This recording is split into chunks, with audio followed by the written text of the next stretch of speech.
내년 경제 성장률을 올해보다 다소 높은 2.4%로 전망했습니다. 100조 원을 목표로 투자에 집중하고 소비를 살리기 위한 다양한 정책도 추진합니다.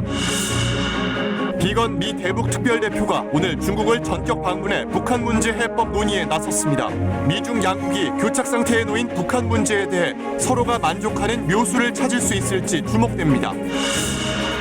한미 방위비 협상의 연내 타결이 불발된 가운데 유사시 한반도에 배치될 수 있는 해외 주둔 미군에 드는 비용도 한국이 분담해야 한다는 미국 측 요구에 정부는 수용 불가라고 공개 반박했습니다. 트럼프 미 대통령에 대한 하원의 탄핵 소추안이 가결됐습니다. 트럼프는 역대 세 번째로 하원에서 탄핵당한 미국 대통령이라는 불명예를 안게 됐습니다. 상원에서 탄핵안이 통과될 가능성은 낮다는 전망이 나옵니다. KBS가 보도한 성형외과 유령수술 의혹과 관련해 보건복지부가 병원들을 상대로 조사에 착수했습니다. 대형 성형외과에서 조직적으로 이루어지고 있는 실제 유령수술 영상을 입수했습니다. 실태를 고발합니다.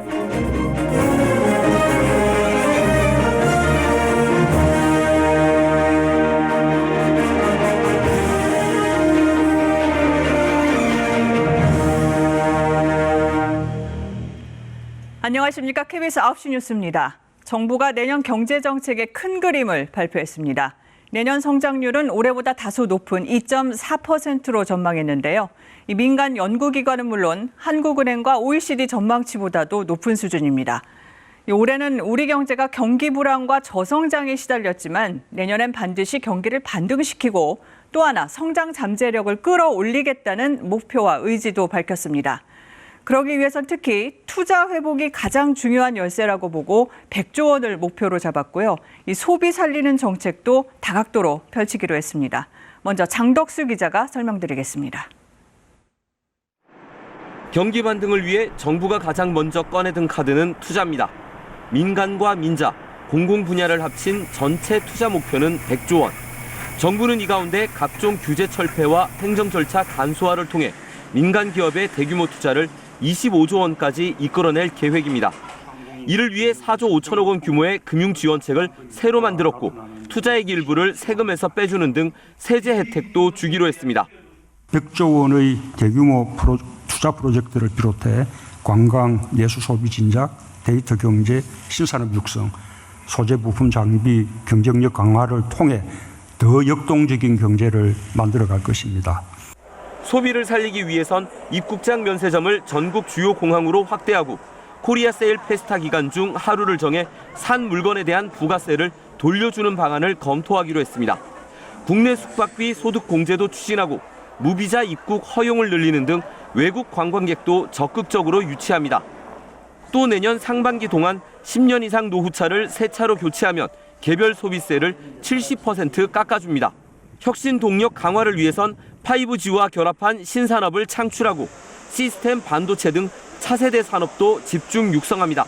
바이오 헬스 등 10대 규제 집중 산업 분야의 규제도 전면 재검토하기로 했습니다.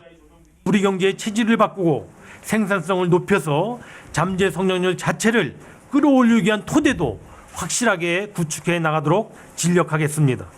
맞춤형 일자리 지원, 서민 자영업자 지원 등 포용 정책도 지속됩니다. 고용률이 계속 줄고 있는 40대를 위한 일자리 대책, 1인 가구 종합 지원 대책 등 세부 대책들은 내년 1분기부터 차례로 발표됩니다. KBS 뉴스 장덕수입니다. 앞서 보신 대로 정부가 투자와 소비 등 민간 부문의 활력을 높인다면서 다양한 대책을 내놨죠.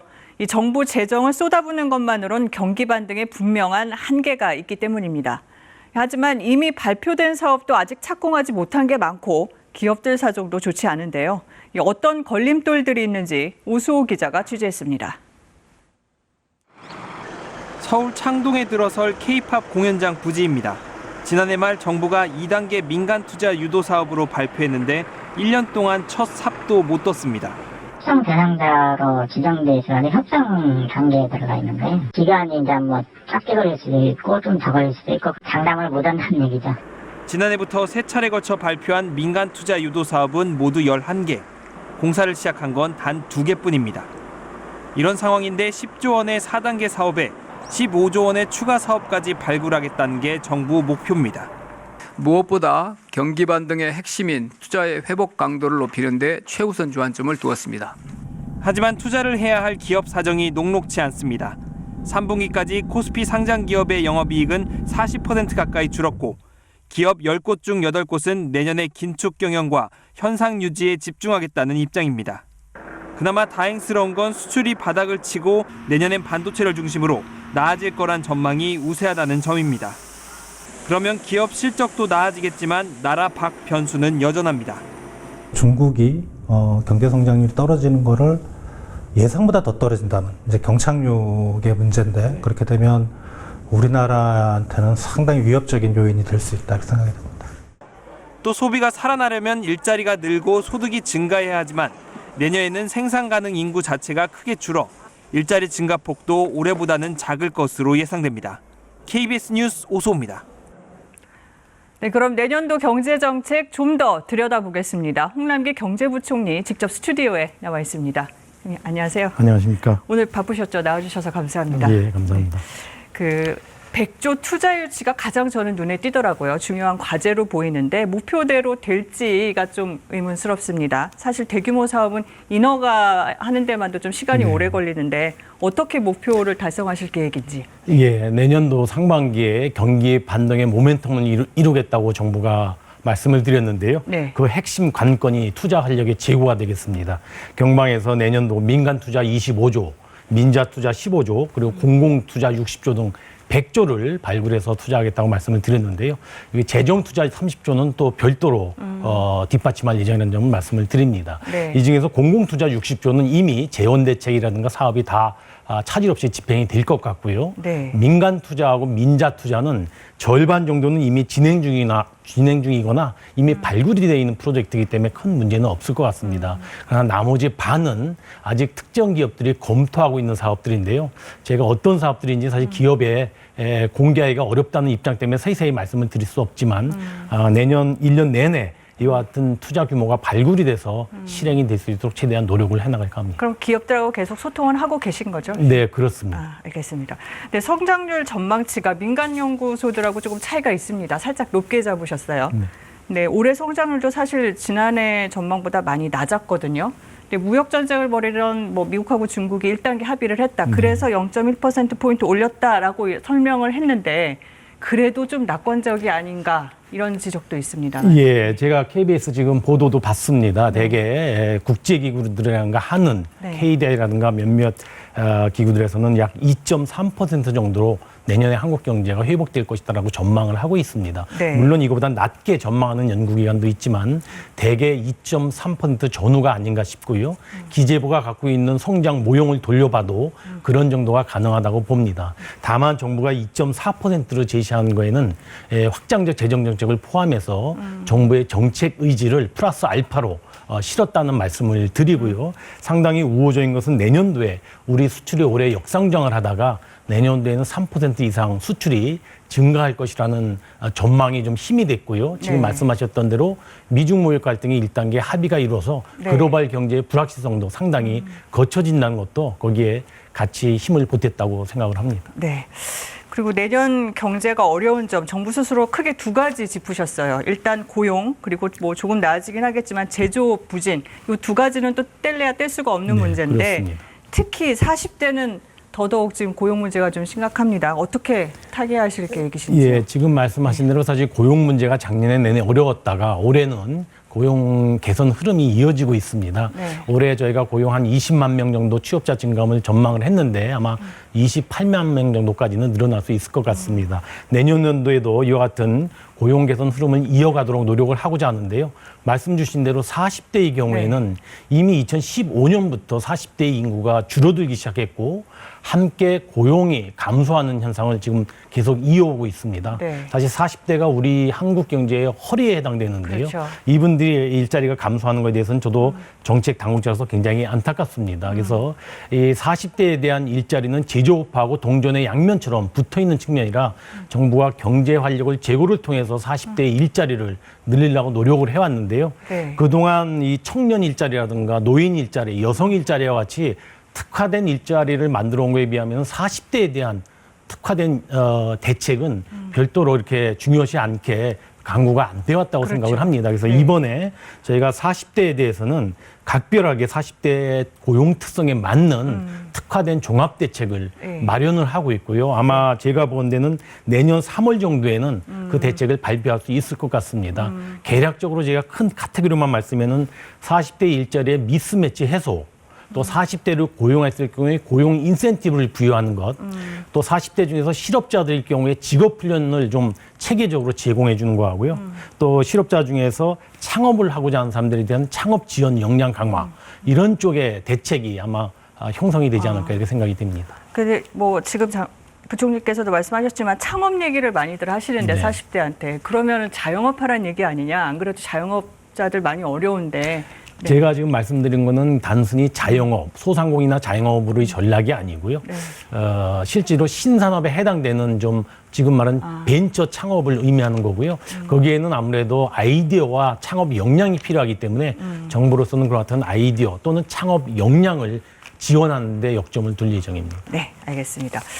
그리고 뭐 내년 최우선 과제가 경기 반등이라는데 이견을 뭐 달 사람은 아무도 없을 네. 텐데 이 소득주도 성장이란 말이 포용적 국가로 이제 표현이 바뀌면서 좀 의미가 축소된 거 아니냐 이런 지적에 대해서는 어떻게 생각하십니까? 예, 이번 경제정책 방향을 하면서 소득주도 성장이라는 표현보다도 네. 포용 강화, 포용 기반의 강화라는 측면으로 표현이 됐는데요. 네. 정부의 경제정책 큰 4가지 카테고리 중에 3번째가 포용 기반의 강화입니다. 네. 사실 이 3번째 카테고리에 들어가 있는 정책 전부가 소득주도 성장하고 내용을 맥을 같이 한다고 보시면 되겠고요.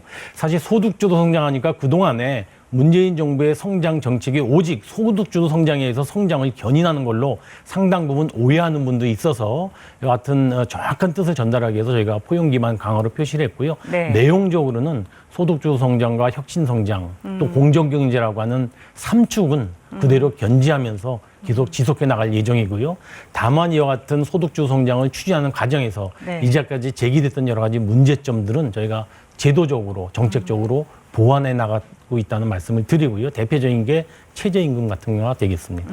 보완하시겠다는 말씀 들었고, 그다음에 이번 주에 가장 좀 화제가 됐죠. 전격 발표하셨어요. 부동산 대책에 대해서 국민들 관심이 많습니다. 아직까지도 이런저런 얘기들이 많고요.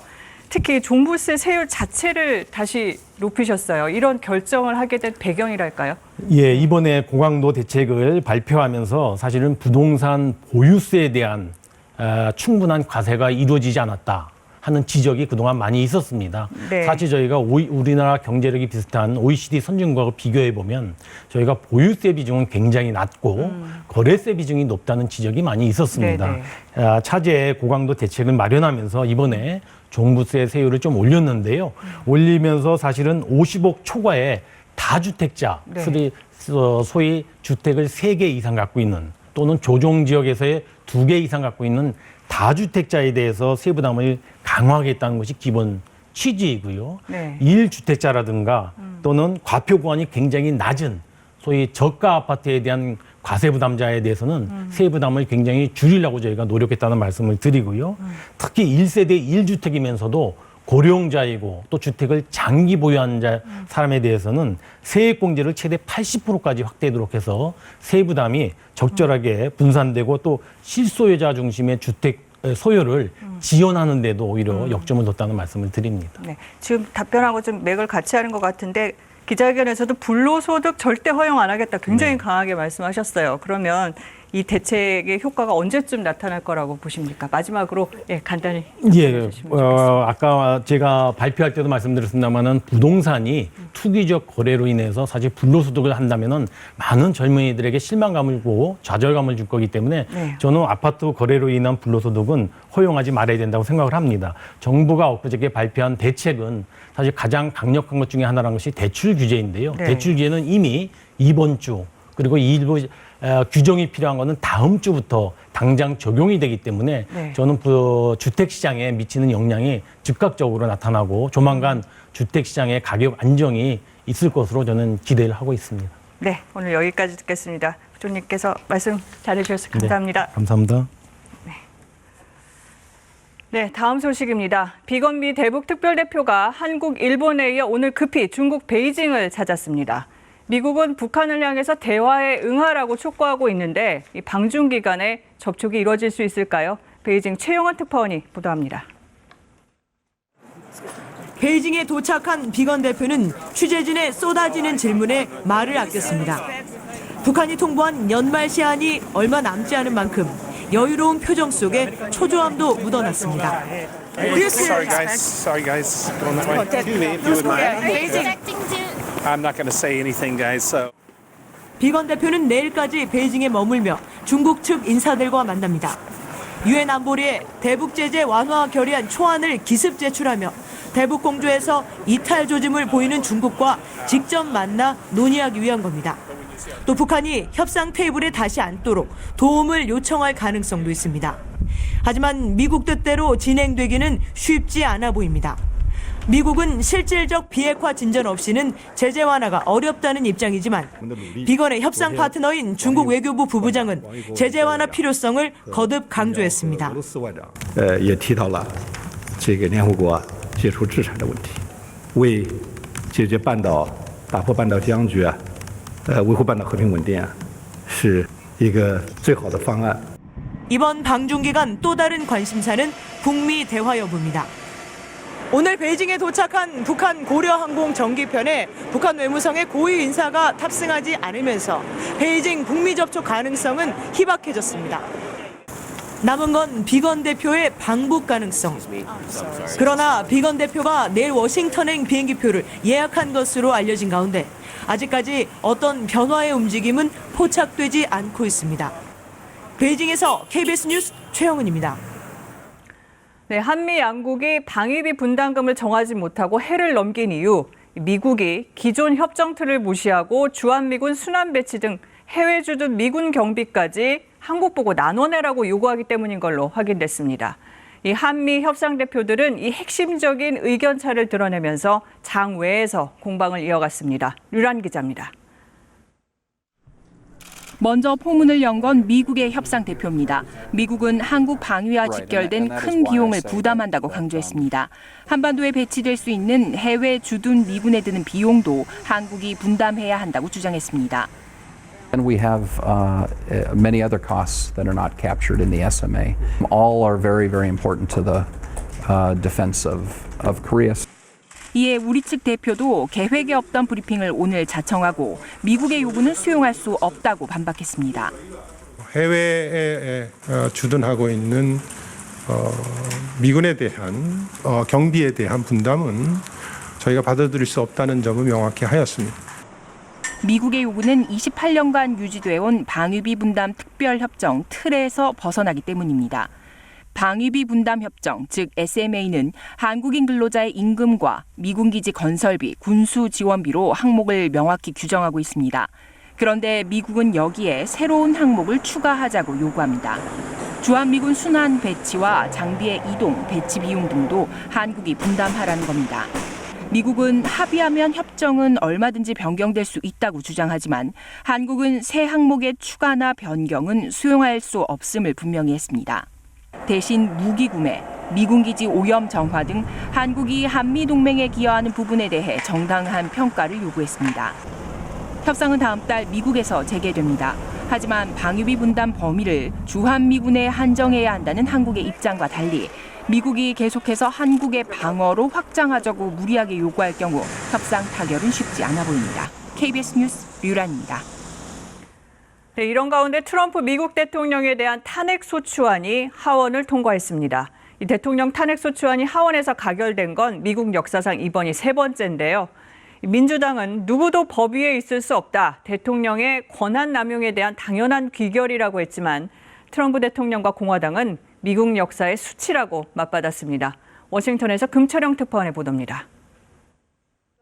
The yeas are 230. The nays are 197. 트럼프 대통령에 대한 탄핵안이 하원을 통과했습니다. 탄핵 조사가 시작된 지 86일 만입니다. 권한 남용과 의회 조사 방해 두 가지가 탄핵 사유입니다. 공화당은 전원 반대, 민주당은 이탈표가 있긴 했지만 미미했습니다. 표결 전 9시간의 토론은 양당의 입장차를 뚜렷이 보여줬습니다. Make no mistake, we are not impeaching this president. He is impeaching himself. Donald J. Trump is president of the United States. He is president today, he'll be president tomorrow, and he will be president when this impeachment is over. 이로써 트럼프 대통령은 1968년 존슨, 1998년 클린턴에 이어 30여 년 만에 하원에서 탄핵안이 가결된 세 번째 대통령이 됐습니다. 탄핵 절차가 진행되던 시각 미시간에서 유세 중이던 트럼프 대통령은 냉소적인 반응을 나타냈습니다. Crazy Nancy Pelosi's House Democrats have branded themselves with an eternal mark of shame, and it really is. It's a disgrace. 하원을 통과한 탄핵안은 상원으로 넘어가게 됐지만 공화당이 장악한 상원에서 탄핵안이 통과될 가능성은 거의 없다는 분석입니다. 워싱턴에서 KBS 뉴스 금철영입니다. 이렇게 탄핵을 놓고 미국이 둘로 쪼개진 모양새지만 정작 장본인인 트럼프 대통령 별로 기죽은 것 같지 않습니다. 이 금철영 특파원의 보도처럼 상원은 공화당이 장악하고 있어서일까요? 이 워싱턴 연결해서 더 자세히 알아보겠습니다. 금철영 특파원, 이 대통령으로서는 불명예인 게 틀림없는데 그럼에도 불구하고 이렇게 트럼프 대통령이 자신감을 보이는 이유, 결국 상원에서 탄핵안이 부결될 거라고 자신하기 때문일까요? 네, 그렇게 볼 수 있습니다. 미국 상원의 의석 분포 수를 보면 민주당이 45석, 공화당이 53석, 무소속이 2석입니다. 공화당이 상원 다수당이기도 하지만 탄핵안이 상원을 통과하려면 과반수가 필요한 하원과 달리 제적 3분의 2 이상의 의원들이 동의해야 합니다. 민주당 표에 무려 22석이나 더 필요한데 이번 하원에서 공화당 반란표는 단 한 표도 없었습니다. 공화당의 이탈표 단속에 성공한 트럼프 대통령으로선 자신감을 보일 법합니다. 벌써부터 공화당 지도부는 하원 탄핵안이 상원에 넘어오면 절차를 신속하게 진행하겠다 이렇게 공언하고 있습니다. 탄핵 조사라는 굴레에서 트럼프 대통령을 하루빨리 벗어나게 하겠다는 겁니다. 네, 석 달 가까이 수많은 증인들이 나와서 얘기한 걸 보면 트럼프 대통령이 적지 않은 타격을 받았을 법도 한데요. 네, 일단 현재까지의 여론조사 결과를 보면요. 트럼프 대통령이 짐짓 여유 있는 모습을 보이는 이유를 가늠해 볼 수 있습니다. 우선 탄핵 절차가 하원에서 시작된 이후에 트럼프 대통령의 국정수행 지지율에 큰 변동이 없다는 점을 눈여겨볼 필요가 있습니다. 친 트럼프 성향의 폭스뉴스는 물론 트럼프의 비판적인 CNN 여론조사도 마찬가지입니다. 특이한 점은 탄핵 조사 과정에서 전현직 고위 관료들이 트럼프 대통령의 대가성 거래가 있었다라고 불리한 증언을 했음에도 찬반 여론에는 큰 변화가 없었다는 점입니다. 여러 가지 분석이 있겠지만 트럼프 대통령이 이번 탄핵 조사를 철저히 정치인 그들만의 리그로 몰아가는데 어느 정도 성공한 게 아니냐는 분석이 설득력을 얻고 있는 이유입니다. 지금까지 워싱턴에서 전해드렸습니다. 네, 선거법 처리 문제가 장기화될 것으로 전망되는 가운데 민주당이 시급한 민생 법안 처리를 위해 원포인트 본회의를 열자고 야당들에게 제안했습니다. 하지만 야당들은 시큰둥한 반응인데요. 각 당이 정치개혁에 대한 초심을 잃고 의석수 다툼에만 매달리고 있다는 지적도 나오고 있습니다. 장혁진 기자입니다. 지난 일주일간 선거법 협상은 잠정 합의와 결렬이 도돌이표처럼 반복됐습니다. 지역구도 타파와 비례성 강화, 각 당마다 그럴듯한 명분을 내걸지만 속내는 의석수입니다. 우리 당 같은 경우는 아예 비례대표 자체가 의미가 없어지는, 저희들은 좀 어렵다란. 누더기 선거법, 밥그릇 싸움이란 비판에도 민주당과 소수 야당은 신경전만 계속입니다. 더불어민주당이 작은 이익에 집착을 벌일 때입니다. 할 말이 있으면 협상장에서 얼굴을 맞대고. 끝물을 공전해 총선 예비후보 등록일은 이미 넘겼고 연내 통과마저 불투명한 상황.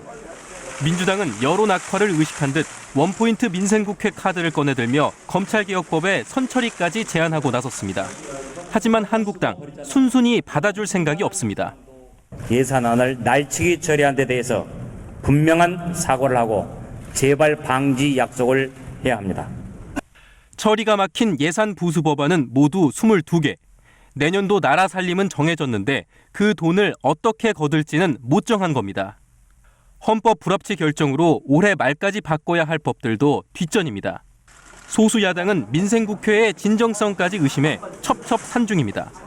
선거제에 대한 책임을 떠넘기는 과정에서 여론전인지 서로를 믿지 못하는 여야의 감정 싸움은 해결 기미가 안 보입니다. 기간조차 못 정한 12월 임시국회, 의미 없는 시간만 보내고 있습니다. KBS 뉴스 장혁진입니다. 선거법 개정 협상은 어제 석패율제를 두고 최종 합의하는 데 실패했죠. 그런데 연동형 비례대표를 두고도 변수가 생겼습니다. 바로 위성정당 논란인데요. 거대 정당이 아예 정당 하나를 더 만들어서 비례의석을 차지하겠다는 일종의 편법입니다. 그런데 오늘 한국당이 실제로 이런 위성정당을 만들 준비를 시작했다고 밝히자 민주당도 난감해졌습니다. 신지혜 기자가 전해드립니다. 4+1 협의체가 합의한 250+50석 안. 민주당과 한국당 비례 50석 전부를 준연동형으로 배분해봤습니다. 민주당이 20석, 한국당이 15석을 가져가는데 정의당 13석입니다. 소수 정당에 비해 거대 정당 불리한 제도입니다. 그런데 이런 방법이 있습니다. 자매 정당을 하나 만들어 총선에서 지역구 후보 없이 비례대표 후보만 냅니다. 이 자매당의 정당 투표를 모두 몰아줘 비례대표 의석을 확보한 뒤 두 당이 합당합니다. 거대 정당의 꼼수 가능성인데 한국당 오늘 실제 그러겠다고 했습니다. 연동형 선거제를 밀어붙인다면 우리는 비례 한국당을 만들 수밖에 없음을 미리 말씀드립니다. 똑같진 않지만 비슷한 사례도 있었습니다. 18대 총선에서 정당 득표 13%를 기록한 친박연대. 비례 8석을 얻었는데 선거 뒤 한나라당과 합당해 170석 거대 여당이 탄생하기도 했습니다. 현재 패스트트랙을 불법으로 생각하니 페이퍼 정당 만드는 걸 아무렇지 않게 입에 올리고 있습니다. 하지만 만약 한국당이 실제로 위성정당을 만든다면 민주당도 가만히 있을 순 없습니다. 결국 두 당이 위성정당을 만들면 5석씩 더 가져가고 정의당은 무려 9석 줄어듭니다. 연동형 비례제 사실상 무력화되는 겁니다. 때문에 연동형 비례 의석을 25석 이하까지 줄이자는 주장까지 나오는데 각 당의 셈법 갈수록 더 복잡해질 전망입니다. KBS 뉴스 신지혜입니다. 민주화 이후 최장수 총리, 차기 대선 후보 선호도 1위. 이낙연 총리가 곧 정치권에 돌아옵니다. KBS가 이 총리를 동행 취재하며 여러 질문을 던졌는데요. 이 총리는 재임 기간 사회가 나아지긴 했다. 하지만 경제는 스스로 60점밖에 못 주겠다고 말했습니다. 자신의 정치를 하겠다는 포부도 밝히면서 실용적 진보주의를 지향한다고 말했습니다. 무슨 뜻일까요? 홍성희 기자가 동행 취재했습니다. 어젯밤 서울역 열차에서 내리는 사람, 이낙연 총리입니다. 혹시 어디서 오시는 길이? 세종에서 옵니다. 빈 퇴근길, 가장 잘한 일, 후회되는 일을 바삐 물었습니다. 가축 전염병이나 재해 대처는 과거보다 잘했다고 생각합니다. 이제 아쉬움이 큰 것은 역시 저출산 극복에 성과가 전혀 없었다. 체감 경기가 팍팍한데 경제는 몇 점이냐고도 물었습니다. 60점. 국민들 상당수가 고통을 겪고 계신다면 그것은 성공이라고 말하기 어렵습니다. 금수저, 흑수저로 대표되는 세습 자본주의를 가장 경계해야 한다고도 했는데 엊그제 발표된 부동산 정책 어떤 생각일까요? 독한 마음으로 대처해야 한다고 생각을 합니다. 돈을 가진 사람이 더 돈을 벌기 위해서 비싼 아파트를 사는데 거기에까지 돈을 빌려줘야 되느냐. 그것은 정의롭지 않다는. 다들 궁금해하는 질문은 바로 이걸 겁니다. 총리님께 자기의 정치랑이 어떤 건지. 실용적 진보주의라 할까요? 우리 사회를 진보시켜 가지만 그때그때 현실에 맞게 성과를 낼 수 있도록 그 정책을 취하는 것. 실용적 진보주의, 듣고 보니 더 궁금해졌습니다. 그래서 오늘 아침 이번엔 세종 출근길 동행했습니다. 사실 조금 와닿지가 잘 않습니다. 왜곡되지 않고 무시되지 않고 오해되지 않게 수용되게끔 하는 것. 이래야 효과가 올라가지. 기본은 현장을 알아야 되는 것입니다. 현장 총리로 통했던 이 총리. 그래서 돌직구를 던져봤더니 이런 답이 돌아옵니다. 높은 사람이 현장에 갔을 때의 모습은 또 사실은 약간은 포장도 있을 수 있잖아요. 포장에 속을 정도는 이미 그 사람은 그렇게 완벽한 지도자는 아니죠. 한 번 더 던져봤습니다. 이낙연 총리는 관리형이라는 그런 지적도 있습니다. 저는 다행이라 생각합니다. 제가 관리의 역량이 있는 것처럼 비쳤다면 다행이죠. 대선 주자 여론조사 결과를 보시나요? 아직 그런 시기가 아닌데 너무 빨리 시작되고 있는 것 아닙니까? 호사가들의 얘기들이죠. 어느 당도 아직 그런 검토에 들어가 있지 않습니다. 진실이 아직 밝혀지지 않았지 않습니까? 진실이 규명되는 결과를 보고 판단하는 것이 순서이겠죠. 이제 마지막 질문입니다. 마지막으로 그냥 마지막 하고 몇 싶은 번이나 있는 거예요? 말씀 좀 없어요. 2, 3분 보도 온다면서 이렇게 많이 노력을 노동이 아깝지 않습니까? KBS 뉴스 홍성입니다.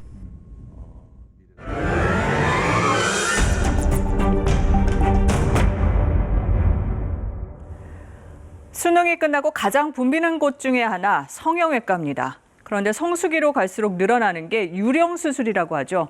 이 유명세를 탄 의사가 자기가 직접 수술할 것처럼 진찰해놓고 실제 수술은 다른 의사, 특히 초보 의사들이 하게 하는 겁니다. 주로 경험이 적은 의사들이 수술을 하다 보니까 심각한 후유증이나 의료사고로 이어지는 경우도 적지 않다고 합니다. KBS는 지난주 시사기획 창을 통해서 심지어 정체를 알 수 없는 중국인까지 유령 수술에 가담했다는 증언을 확보해 보도를 했습니다. 보건당국이 관계자와 병원 등을 상대로 조사에 착수했습니다. 먼저 박현 기자가 보도합니다. 서울 강남의 한 대형 성형외과 수술실 내부입니다. 수술복을 입은 한 남자가 중국어로 환자를 깨웁니다. 노승우라는 이름으로 불렸던 이 사람은 중국인으로 알려져 있습니다. 그런데 그가 의사소통을 돕는 차원을 넘어 직접 수술까지 했다는 증언이 나왔습니다. 바쁠 땐 가슴 보형물만 직접 안 놓지 수술 끝까지 그 조선족 중국 의사가 하는 겁니다. 중국인을 옆에 두고 수술을 하고 있는 한국인 의사. 이 중국인을 자신의 수술실에 들인 것으로 지목됐는데 중국인을 알지 못한다고 주장합니다. 제가 뭐라고 얘기 드릴 게 좀 없습니다. 그 노승우 씨에 대해서는 잘 모르십니까? 잘 몰라요. 아, 그래요? 네. 모를 수가 없죠. 100%죠. 그걸 어떻게 모를 수가 있어요. 자기가 데리고 다니던 사람인지. 저희보다 더 잘 알면 잘 알았지 모를 수가 없죠. 중국인 유령 수술 의혹이 구체적으로 확인된 건 처음 있는 일입니다. 주로 이제 또 조선족 의사들이 많이 있어요. 조선족이래야 또 한국말도 되고 또 중국말도 되니까. 뭐 지금도 있다고 보고요. 지금도 있습니다. 간이 칸막이를 사이에 둔 두 개의 수술대. 막 수술을 마친 듯한 환자. 옆 수술대에서는 다른 수술이 한창 진행 중입니다. 수술실도 되게 허접하고 옆에서 또 뭐 무슨 수술하는 소리 다 들려요. 난 그것도 기억나요. 아니 칸막이 치고 옆에서 해요. 수술도 나는 그런 데도 처음 봤어. 근데 겉으로는 화려한데 그 커튼 옆에서 막 코 수술하는 소리 들리고. 의료법은 감염 등의 이유로 한 수술실 두 개의 수술대를 금지하고 있습니다. 동시 수술하겠다는 거고 유령 수술이죠. 동시 수술을 하면 거의 유령 수술로 바로 연결되고 다 그런 구조죠. 그렇게. 복지부는 KBS 보도를 근거로 해당 성형외과 병원에 대한 조사에 들어갔습니다. 의료법 위반 소지가 있는 것으로 확인이 됐습니다. 관할 보건소 통해서 사실관계 확인하고 의료법 위반 소지 등이 확인됐을 경우에는 관할 경찰이나 검찰에 수사 의뢰 등을 하고 복지부는 또 유령 수술 처벌을 강화하고 성형외과 의료계의 자정을 끌어낼 수 있는 방안을 마련하겠다고 밝혔습니다. KBS 뉴스 박현입니다. 네, 이런 유령 수술은 주로 대형 성형외과에서 조직적으로 이루어지고 있는 걸로 알려져 있습니다. 그럼 실제 유령 수술이 어떻게 진행되는지 또 얼마나 위험한지 보여드리겠습니다.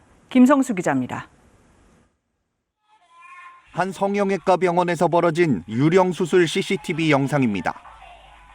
수술을 하기로 한 의사는 환자가 마취되고서야 들어오고 수술복도 입지 않습니다.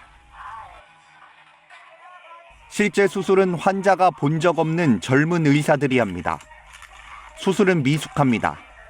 유령 수술이 위험한 이유입니다. 너무 안 나오는데요? 망했다. 아니 제가 못해서 안 나와요.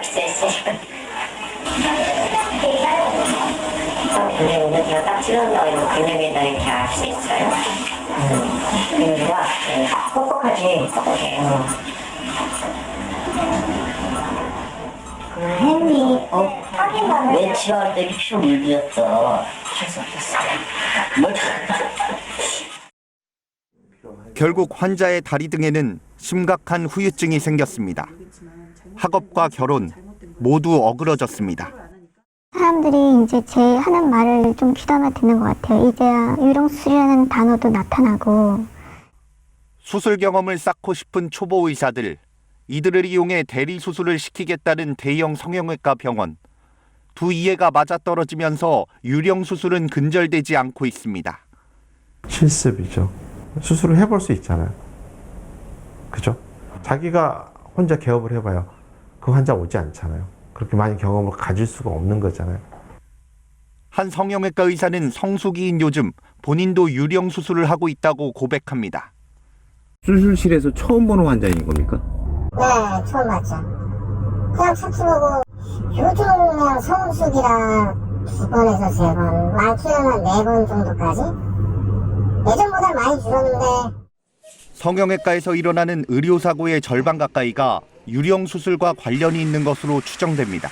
2000년 초반부터 한 500명 정도가 사망한 것 중에 한 유령 수술에 의한 사망을 200~300명 이상으로 보고 있습니다. 그런데 그게 지금 왜 근절이 안 되느냐? 유령 수술이라는 범죄가 뭔지를 몰라요.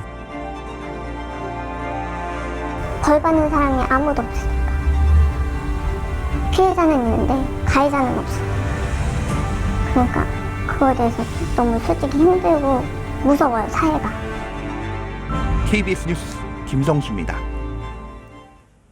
네, 청와대 하명 수사 의혹을 제기한 김기현 전 울산시장이 검찰이 확보한 송병기 울산부시장의 수첩에 임동호 전 민주당 최고위원의 이름이 나오는데 임 전 최고위원이 자리를 요구한다는 내용이 적혀 있다고 말했습니다. 임 전 최고위원 측은 실제로 당시 임종석 대통령 비서실장이 자리를 제안한 적은 있지만 불출마 조건은 아니었다고 KBS 취재진에 밝혔습니다. 최영원 기자의 단독 보도입니다. 최근 검찰에서 조사를 받은 김기현 전 울산시장은 검찰이 확보한 송병기 울산부시장의 업무수첩에서 2017년 10월 13일 임동호 자리 요구라는 문구를 봤다고 밝혔습니다. 임동호 전 민주당 최고위원은 지난해 지방선거에 민주당 울산시장 후보에 도전했지만 경선도 치러보지 못하고 송초로 시장에 밀렸습니다. 그런데 송 부시장 수첩에 임동호 자리 요구라는 문구가 적힌 바로 그날 청와대에서는 당청 회동이 있었습니다. 임 전 최고위원은 이 자리에서 울산 지역 인재를 발탁해달라는 취지의 발언을 했다고 임 전 최고위원 측 관계자가 전했습니다. 이 관계자는 또 회의 뒤 임종석 대통령 비서실장이 임 전 최고위원에게 다가와 너부터 갈 생각을 하라. 이후 자리를 고민해보라고 제안했다고 밝혔습니다. 임 전 최고위원은 고민해보겠다고 했고 이번엔 한병도 당시 정무수석이 임기가 끝나가는 한국전력 사장직을 비롯해 몇몇 공사 사장 자리를 제안했다고 말했습니다. 양측의 논의는 그해 11월까지 이어졌지만 임 전 최고위원이 지방선거에 나가기로 결심하며 없던 일이 됐다는 겁니다. 임 전 최고위원은 오늘 검찰에서도 관련 진술을 한 것으로 알려졌습니다. 다만 지방선거 경선 포기를 전제로 한 대화가 아니었으며 경선 포기 요청도 없었다고 선을 그었습니다. 불출마를 얘기로 그런 조건으로 무슨 자리 갔으면 좋겠다 그런 얘기는 전혀 없었습니다. KBS는 임종석 전 비서실장과 한병도 정무수석에게 관련 입장을 묻기 위해 여러 차례 연락을 하고 메시지를 남겼지만 답을 하지 않았습니다. KBS 뉴스 최영원입니다. 김기현 전 시장은 또 송병기 부시장의 수첩에 앞서 보도된 내용 외에도 다수의 청와대 접촉 정황이 있다고 주장하고 있습니다. 후보 추천과 공약 논의 정황 등이 적혀 있다는 건데요. 어떤 부분들이 법적 위반 소지가 있는지 방준원 기자가 짚어봤습니다. 송철호 울산시장의 선거 캠프에서 활동한 송병기 부시장. 검찰이 확보한 송 부시장의 업무 수첩을 직접 본 김기현 전 시장 측은 곳곳에 청와대라는 말이 나온다고 전했습니다. 임동호 전 최고위원이 임종석 비서실장을 만난 날에는 2017년 10월 13일 비서실장 요청이라는 제목으로 A씨 동서발전, 임동호 자리 요구라는 문구가 2017년 11월 초에는 송 장관, 임동호 건 중앙당과 BH, 임동호 제거라는 식입니다. 임동호 움직일 카드가 있다고 조국 수석이 얘기함이라는 말까지 A씨와 임동호 두 사람 모두 더불어민주당 울산시장 후보 경선을 준비했는데 결국 최종 후보는 송철호 현재 시장으로 단수 공천됐습니다. 검찰은 이 과정을 의심하고 있습니다.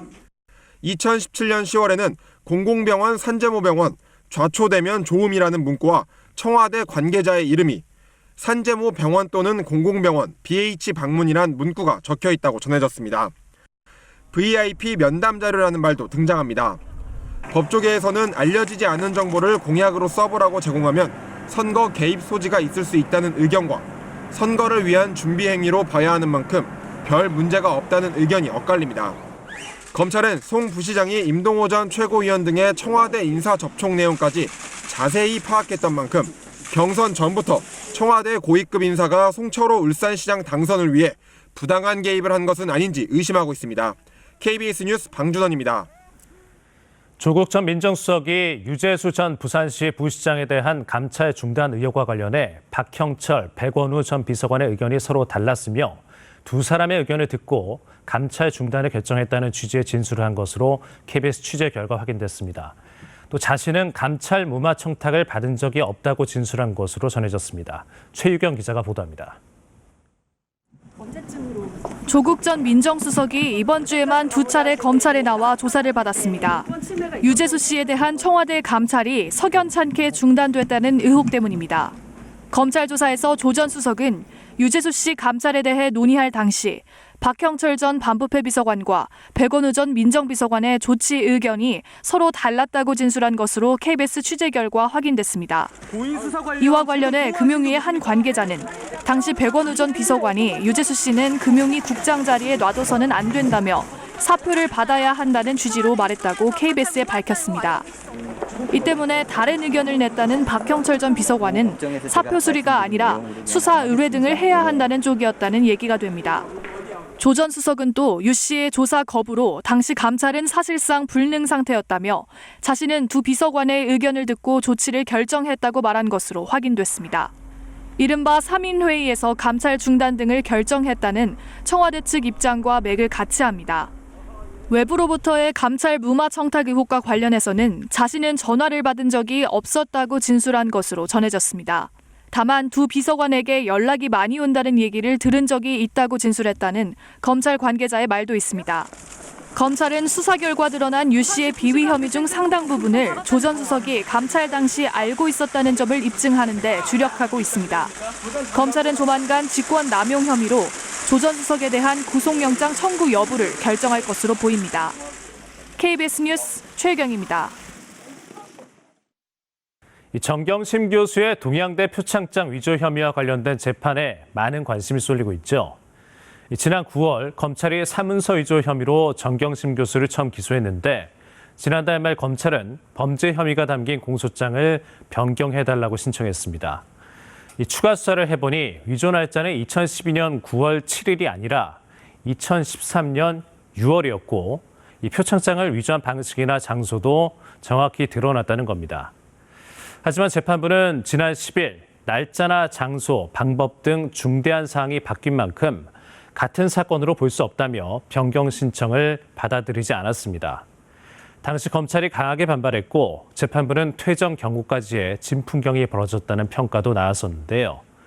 오늘 열린 재판에선 강도가 한층 더 세져 고성까지 오갔다고 합니다. 이지훈 기자입니다. 지금 전대미문의 재판을 하고 계신다. 오늘 법정엔 이례적으로 9명의 검사가 출석했습니다. 수사부서장인 고영곤 반부패 수사 2부장까지 순서를 바꿔가며 송인권 부장판사를 상대로 한 강한 항의가 초반부터 이어졌습니다. 직전 공판 때 검찰의 이의 제기가 조서에 빠졌다며 직접 설명할 시간을 달라는 검찰. 재판부는 빠진 내용을 보충해 수정하겠다며 재판을 진행했습니다. 검사들은 발언 기회를 달라고 항의하며 반복해 일어섰고 재판장은 수십 차례 가까이 앉으라는 말을 반복했습니다. 여러 차례 고성까지 오갔습니다. 앉으세요. 못 받아들입니다. 이러면 재판 진행 못합니다. 재판 진행 후에 의견 말씀드리겠다는 거 아닙니까? 사전 의견서 읽어봤습니다. 이의 제기하겠습니다. 이의 기각하겠습니다. 듣지도 않고 기각했다고 조서에 남겨주세요. 변호인까지 나서 검사가 재판장의 소송 지휘를 따르지 않는 오늘 재판 같은 건 30년 동안 본 적이 없다고 지적했고, 검찰은 곧바로 검사를 비난하려고 변호인 발언 기회를 얻었냐고 받아쳤습니다. 수사 기록 복사가 늦어지는 것을 두고도 변호인과 검찰 사이에 목소리가 높아졌습니다. 변호인 측은 검찰이 증거인멸의 우려가 있어 수사 기록을 늦게 제출할 수밖에 없다고 했다며 재판이 지연되는 건 검찰의 책임이라고 비난했고, 검찰은 신속하게 복사를 하라고 수차례 이야기했다며 재판장이 보석 청구를 언급했기 때문에 일부러 재판을 지연시키는 게 아니냐고 비난했습니다. 향후 재판에서도 이례적 모습이 계속되는 게 아니냐는 우려가 나옵니다. 편파적 재판 진행이라고까지 언급한 검찰은 재판부 기피 신청을 진지하게 검토하겠다고 밝혔습니다. KBS 뉴스 이지윤입니다. 네, 정경심 교수의 표창장 위조 의혹을 제기한 사람 중 한 명이 바로 동양대 최성해 총장입니다. 최 총장이 언론의 주목을 받게 되면서 오히려 본인의 학력이 위조됐다는 의혹도 불거졌죠. 교육부 조사 결과 최 총장의 일부 학력은 사실이 아닌 것으로 드러났습니다. 최 총장은 재심을 청구하겠다고 밝혔습니다. 천유정 기자입니다. 조국 전 장관의 딸 표창장 위조 의혹이 커지자 실제 동양대 상장 양식이 공개됐습니다. 총장 교육학 박사 최성해라고 돼 있습니다. 최 총장은 그동안 단국대 학부 수료, 미국 워싱턴 침례대학교 교육학 박사, 템플대 경영학 석사 등의 학위를 내세웠습니다. 하지만 교육부는 교육학 박사와 경영학 석사 등 3개 학력은 허위라고 밝혔습니다. 워싱턴 침례대에서 받은 학사와 석사 2개는 사실로 확인됐습니다. 교육부가 해당 학교와 해외 학위 조회 서비스에서 확인한 결과입니다. 이런 허위 학력은 교육부에 총장 임명을 보고하고 임원 취임 승인을 요청할 때 사용됐습니다. 교육부는 최 총장 취임 과정에도 문제가 있다고 봤습니다. 1998년 이사직을 맡으면서 자신을 선임하는 의결 절차에 참여했고 2010년엔 설립자인 부친이 이사장으로 취임했음에도 법에 정해진 승인 절차를 거치지 않고 총장직을 계속한 점이 적발됐습니다. 교육부는 동양대 최 총장의 면직을 요구하고 임원 취임 승인 취소 절차를 진행할 방침입니다. 이에 대해 최 총장은 KBS와의 통화에서 단국대 명예박사 학위를 받았고 당시엔 명예박사를 박사로 기재하는 건 관행이라 법적인 문제가 없다고 밝혔습니다. 그러면서 이번 교육부 조치에 재심을 신청할 것이라고 말했습니다. KBS 뉴스 천유정입니다.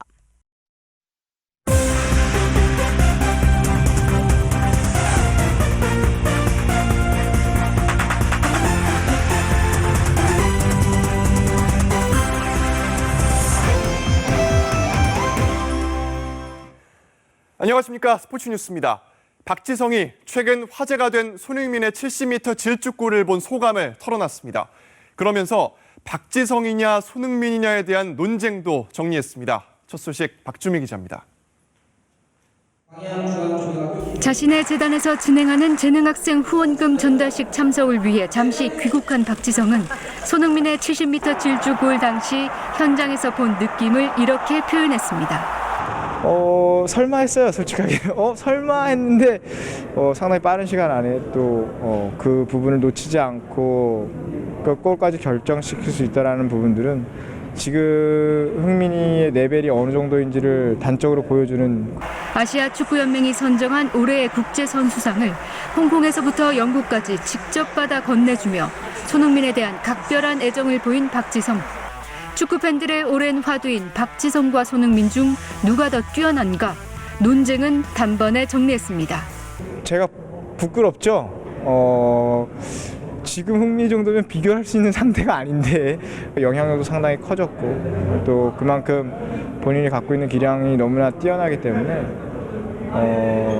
지금 상황에서는 비교 불가. 한국 선수들의 EPL 개척자 박지성. 박지성을 꿈꾼 EPL 정복자 손흥민. 팬들에겐 흥미롭던 손박대전 논쟁이 후배에 대한 선배의 극찬으로 훈훈함이 더해져 따뜻한 이야깃거리가 됐습니다. KBS 뉴스 박주미입니다. 동아시안컵 축구 3회 연속 우승의 주역은 벤투호의 황태자 황인범이었습니다. 대표팀이 부진할 때마다 비난을 한 몸에 받았던 황인범은 이번 대회에서 반전 드라마를 썼습니다. 이준희 기자입니다. 황인범의 통쾌한 왼발 슈팅이 일본의 골망을 가릅니다. 동아시안컵 3회 연속 우승을 확정짓는 환상적인 한 방이었습니다. 홍콩전 첫 골에 이어 한일전 결승골까지. 이번 동아시안컵은 황인범으로 시작해서 황인범으로 마무리됐습니다. 대회 최우수 선수에도 선정된 황인범은 자신이 왜 벤투 감독의 황태자인지 스스로 가치를 증명했습니다. 벤투 감독 부임 후 치른 25경기 중 단 2경기를 제외하고 모두 출전하며 굳건한 신뢰를 받고 있는 황인범. 그러나 대표팀이 부진할 때마다 늘 비판의 중심에 있었습니다. 기성용 은퇴 후 대표팀의 중원을 맡았지만 경험과 공수조율 능력이 아쉽다는 평가에 시달렸습니다. 하지만 동아시안컵에서 해법을 찾았습니다. 주세종이 수비 부담을 덜어주면서 황인범의 장점인 공격력이 극대화됐고 쏟아지던 비판은 찬사로 변했습니다. 선수가 가지고 가야 할 숙명이라고 생각을 하고 그런 부분들이 저를 더 독하게 준비하고 항상 노력할 수 있게끔 해주는 것 같아서. 한편 한수 아래 팀들을 상대로 한 이번 대회에서 단 4골에 그친 대표팀의 빈약한 골 결정력은 여전히 풀어야 할 숙제로 남았습니다. KBS 뉴스 이준입니다. 남자 프로배구 대한항공과 우리카드의 1, 2위 맞대결에서 정지석과 나경복 두 국가대표 공격수의 자존심 대결이 펼쳐졌습니다. 정지석의 날카로운 서브가 우리카드 코치에 꽂힙니다. 이번엔 나경복의 공격을 블로킹으로 막아내며 재치 있는 세리머니까지 펼치네요. 자존심이 상한 나경복 가만히 있을 순 없는데요. 보란듯이 강력한 서브 에이스로 반격에 나섭니다. 팽팽했던 라이벌 대결은 풀세트 접전으로 이어졌습니다. 대한항공은 한국 남자 배구 첫 귀화 선수 진지휘까지 투입했지만 우리카드에 역전패당했습니다. 손흥민이 2019년 한국 축구 올해의 남자 선수상을 받았습니다. 올해의 선수상 수상은 통산 4번째로 역대 최다 기록입니다. 여자 선수상은 지소연에게 돌아갔습니다. 한국 종합격투기의 간판 정찬성이 모레 UFC의 살아있는 전설 에드가와의 맞대결을 앞두고 필승을 다짐했습니다. 링밖 기싸움부터 치열한 정찬성과 에드가가 먼저 도발을 합니다. And if I fight anybody in here, I'm going to try to take them down. So yes, I'm going to try to take Chan down. 정찬성은 에드가의 선전포고도 쿨하게 받아치는데요. 뭐 프랭키는 그렇게 할 수 있다고 생각하고 나는 걔는 그렇게 나한테 그렇게 할 수 없다고 생각하기 때문에 저는 자신 있습니다. 모레 맞대결에서 정찬성이 승리할 경우 타이틀전에 나설 가능성도 있습니다. 내가 얼마나 발전했는지 궁금하거든요. 재밌는 경기가 되지 않을까 생각하고 있습니다. 기대해주세요. 중국 FA컵 우승을 일궈낸 상하이 선화의 최강희 감독이 중국 무대 진출 첫 해의 소회를 밝혔습니다. 최 감독은 우승을 합작한 김신욱을 이제는 이동국 이상으로 아낀다고 털어놨습니다. 박선우 기자입니다. 중국 진출 이후 1년 사이 팀을 2차례나 옮기는 시련을 겪은 최강희 감독. 하지만 세 번째 팀인 상하이 선화에서 김신욱과 FA컵 우승을 이뤄내며 마지막에는 밝게 웃었습니다. 다사다난이지요. 봉동 나와서 1년 동안 많은 일들이 있었고 또 마지막에 해피엔딩을 할 수 있어서 다행이라고 생각합니다. 자기 중심적인 중국 축구 문화 탓에 왕자님 30명을 모신 것 같았다며 옛 선수들이 그리웠다고 털어놓았습니다. 김진수나 이용 선수가 중국 선수였으면 얼마나 좋을까. 중국 여자하고 결혼을 해도 그 기화가 안 되더라고요. 최강희 감독은 양자택일 질문에 거침없이 답변했습니다. 호날두 메시, 손흥민 박지성, 손흥민, 전북 상하이. 전북이죠 아직까지는. 어려운 질문에 한참을 망설이더니 중국에서 가장 큰 힘이 됐던 선수를 택했습니다. 김신욱, 이동국. 그렇게 어려운 거를 김신욱이라고 해야지. 동국이하고는 뭐 전북에서 10년을 같이 있었고 신욱이하고는 앞으로 계속 가야 되니까. 슈퍼스타들의 이름값에 의존했던 상하이 구단의 문화를 김신욱 효과로 바꿔버린 최강희 감독. 내년 시즌이 기대됩니다. KBS 뉴스 박선우입니다. 미국 프로야구 템파베이의 최지만은 생애 첫 가을 야구에서도 홈런을 쳐내는 등 최고의 한 해를 보냈습니다. 흥겨운 세레머니로 긍정 에너지를 내뿜는 그가 선배 류현진을 향해 특별한 부탁을 했는데요. 문영규 기자가 만났습니다. 최지만이 충주 리틀 야구단을 찾아 재능 기부에 한창입니다. 현역 메이저리거지만 아이들과 어울리는 모습은 영락없는 동네 형입니다. 안 본 거야? 힘 빼야지. 욕심부려. 데뷔 최다인 19홈런에 처음 진출한 포스트 시즌에서도 홈런 아치를 그렸던 최지만. 성적은 물론 비행기, 축구 슈팅 등 재치 있는 세리머니로도 주목받았습니다. 세리머니는 대부분 즉흥적으로 만들어냈습니다. 그냥 돌다가 홈에서 뭐랄까 하다가 그냥 1점이라서 축구를 하자 해서 한 거죠. 그럼 어떤 게 제일 마음에 드세요? 비행기, V자 저는 다 부끄러워가지고 별로 저는. 미국에 건너간 지 이제 10년. 오랜 마이너리그 생활을 이겨낸 최지만의 무기는 긍정이었습니다. 그 나이 또래 때는 다 한국이든 어디든 다 고생할 것 같아요. 그렇게 생각하면서 그냥 긍정적인 생각한 것 같아요. 저는 지금도 또 열심히 하라면 또 가서 열심히 할 것 같아요. 빅리그 맞대결 경험이 없는 고교 선배 유현진을 향해선 재미있는 농담도 던졌습니다. 현장에서도 만나면은 좀. 그럼 직구 얹어주시겠죠 뭐. 선배시니까. 그리고 저는 이제 돈을 더 벌어야 되고 돈을 벌었으니까 저한테 뭐 해주시겠죠, 가볍게. 어떤 거 직구를 넣어준다는 저는 믿고 있습니다. 그라운드에 활기를 불어넣는 흥부자 최지만. 목표는 늘 팬들을 즐겁게 하는 것입니다. 팬분들한테 어떤 선수를 좀 남고 싶다, 내년에 좀 더. 뭐 이렇게 남고 싶다는 생각은 없고요. 이렇게 그냥 아침에 항상 나가실 때마다 그냥 즐겁게 해드리고 싶어요. 항상 제가 뭐 경기할 때마다 웃으면서 한다고 좋으시다고 하는데 저 또한 그게 성격인 것 같고. KBS 뉴스 문영규입니다.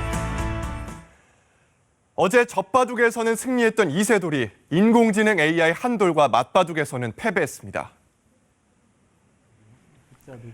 이세돌은 NHN의 바둑 AI 한돌과 제2국에서 젖바둑이 아닌 호선으로 대결을 펼쳐 122수 만에 불개패했습니다.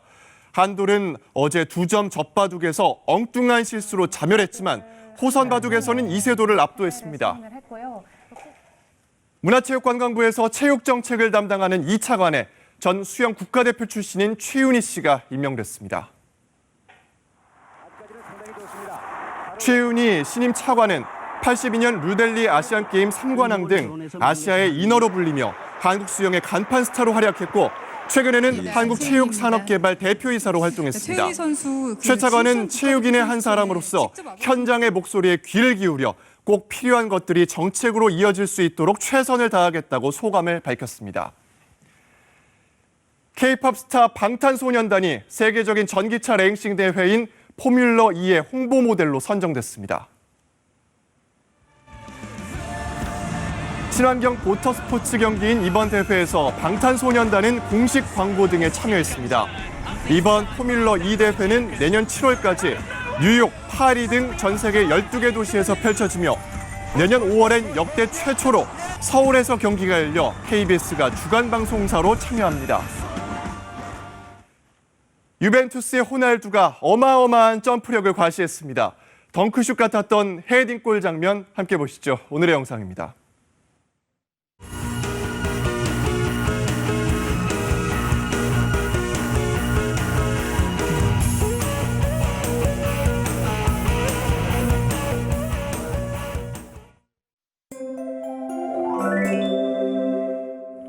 서해상에서 만들어진 구름대가 중부지방으로 들어오면서 지금 충남 지역에는 비나 눈이 내리는 곳이 있습니다. 밤사이 구름대가 더 발달하면서 새벽에는 경기 남부, 서해안 그리고 그 밖에 충남 지역과 충북 지역, 전북 지역에도 비나 눈이 내릴 것으로 예상되는데요. 강수는 내일 아침까지 이어질 것으로 예상됩니다. 예상되는 눈의 양은 1cm 안팎이 되겠습니다. 수도권 지역도 밤사이 눈이 날리는 곳이 있겠습니다. 안전운전 하셔야겠습니다. 오늘 종일 냉기가 감돌았는데요. 오늘과 같은 추위가 주말까지 이어지겠습니다. 내일 아침 서울의 기온 영하 4도, 토요일은 영하 5도까지 떨어지겠습니다. 건강관리 잘 하셔야겠습니다. 이어서 내일 기온 보겠습니다. 중부지방의 아침 기온 춘천 영하 5도, 청주 영하 2도 등으로 오늘과 비슷하겠고요. 남부지방의 아침 기온도 광주 영하 1도, 대구 영하 2도 등으로 오늘만큼 춥겠습니다. 바다의 물결은 동해상에서 최고 4m로 높게 일겠습니다.